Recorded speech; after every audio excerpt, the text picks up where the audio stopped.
Hi everyone, welcome. In this video we will learn how to create a 3D image of a specific city on the current weather.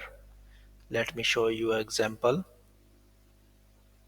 Like here we can create images with Nano Banana Pro on any specific city.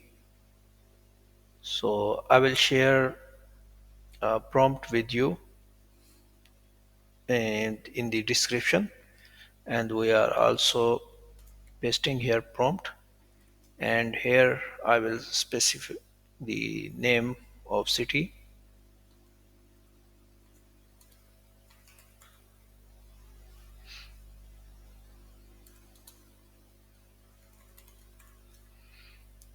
Okay, let's see the result.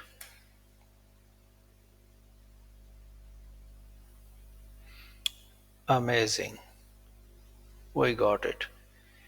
Here you can see the name city and the it's very amazing. So you can find this prompt I use here in the description below.